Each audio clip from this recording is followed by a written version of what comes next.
So I have been an on and off lifelong wrestling fan, to the point where I've seen a couple of eras or I've seen a couple of superstars come and go.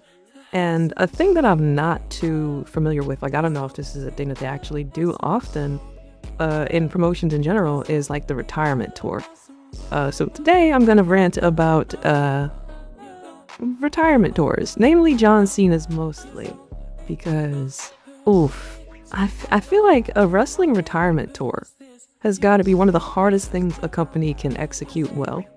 Because, like, if you get it right, you have a situation where it's like Ric Flair versus Shawn Michaels at WrestleMania, where you get like this crazy 30-minute match that ends a career the way a career deserves to end, with the crowd standing up and the story, complete. And it's like, oh man, and he went on to wrestle somewhere after that. But I mean, for me, that's where I stopped watching anything related to Ric Flair wrestling, I swear to God. But if you get it wrong, if you mess up on the retirement tour, you get something that feels like it's long, it's uneven, it's not really right for the person. And it might sometimes feel smaller than what the person deserved. That's the thing that makes like a tour for the retirement feel so off to me. The concept is cool. Like you get the wrestler getting to say goodbye in person in a bunch of different cities on the tour. The concept is right. The structure is right. And then we hit some wickedness. So full disclosure, I was extremely excited to see John Cena go heel. I think that was the first video I made on the channel, wrestling wise, where I didn't even like bother putting on the gimmicked voice changer thing. I was just like so shocked that I had to fucking pop up on the channel and go, hey, this just happened. And I think that was a cool move. That moment itself was so big. It got muddied by the involvement of somebody or persons who probably didn't really need to be involved in it, namely Travis Scott, because that's forever tied to the John Cena retirement story. Like, oh, Travis Scott was there, by the way. Like, ew, but that you weren't there for the past 25 years, you know what I mean? But anyway, so that heel turn was a crazy moment, and it felt like we were getting something that fans were asking for, even if it felt a little out of nowhere, right? Because John Cena's character for once has just been like, Superman, the one for the kids, the one the kids could get behind. Really simple move set. He could jump out the window and do some crazy shit randomly out of nowhere, but for the most part, you get a predictable John Cena 5 moves of doom.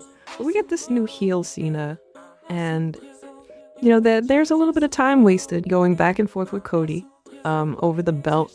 But I mean, I wanted to see him at least get the belt for the stat that they could throw up, like, oh, he's won the belt this many times. I want him to at least get that for the stat. But we had a lot of time lumbering around with Cody, and then we get to the point where they have to pretty much abandon the heel turn, right? They had to straight up, out of nowhere, Cena's like, yo, this sucks.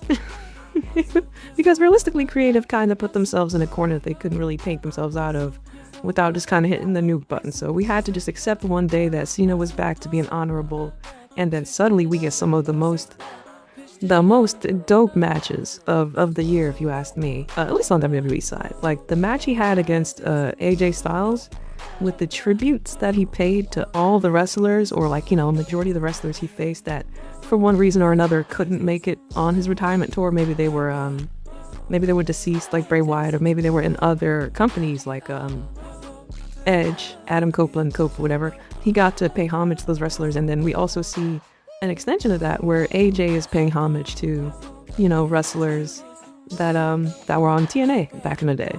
And he has like his old ring gear and all that. It was so cool to me. I love that match. That was my match of the year last year. But we get to see cool shit like that. And I think if we had more of that, if we had more of greatest hits, or Cena versus his best rivals or his greatest rivals, or more interactions like that, it would feel like more of a I want to say an emotionally satisfying retirement tour than a historically significant one. Because both things can be true at the same time. It's extremely extremely important that John Cena retired. John Cena retired. Probably the biggest name in WWE. I mean, media appearances and whatnot outside like The Rock, but The Rock kind of doesn't count. Like one of the biggest names in WWE, like straight up for life or associated with the company forever, like squeaky clean image type guy, retired. Like that is significant as fuck. But oof. There were limited dates that kind of had this like fear of missing out, which I know is probably used for the ticket sale side, but I don't want to, throw everything on, what are these guys, TKO.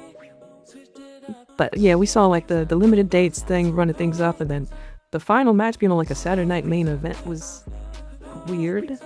And then the swerve at the end, right?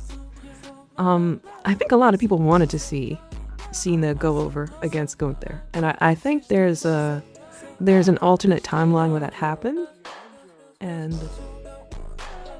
I don't think it necessarily would have hurt Gunther. I think it would have been a cool thing for John to just go out as like this golden boy who gave it his all at the very end, and then he was able to beat the guy who's been retiring people.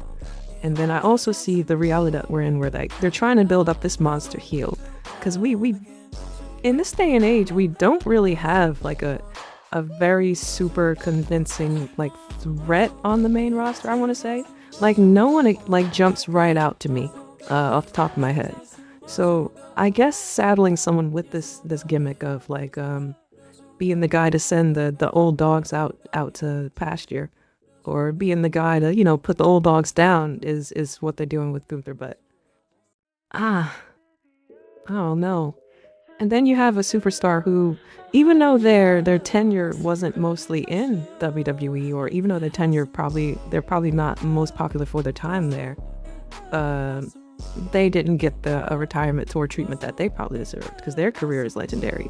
And I'm speaking about AJ Styles, of course, who again got tapped out by Gunther in his final match. So I know it's selfless of the veterans who more than likely have a final say in, how they want to go out, if they want to go out on their sword and then put the new guy over.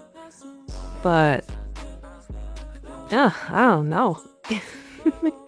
Yeah, it's rough. I would have loved to see a nice AJ Styles tour. I would love to see some sort of collaboration, or in a perfect world where we could, get people to appear for one-time matches or something like that. It would have been cool to see a little Samoa Joe, AJ Styles, TNA style reunion or something, or, get an Edge versus Cena thing. But you know how the contracts and companies work, so we don't get that. But,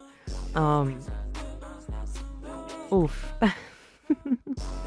I think when it comes to the retirement match itself, that final match, it should always be a greatest hits of the wrestler.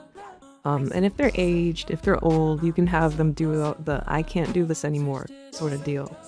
Like when we see Undertaker try to do his Michael Myers sit-up thing and fall over, or we'll see, Ric Flair give his best, and then he just can't keep up with Shawn, and then Shawn putting him out with the I'm sorry, I love you, sweet chin music.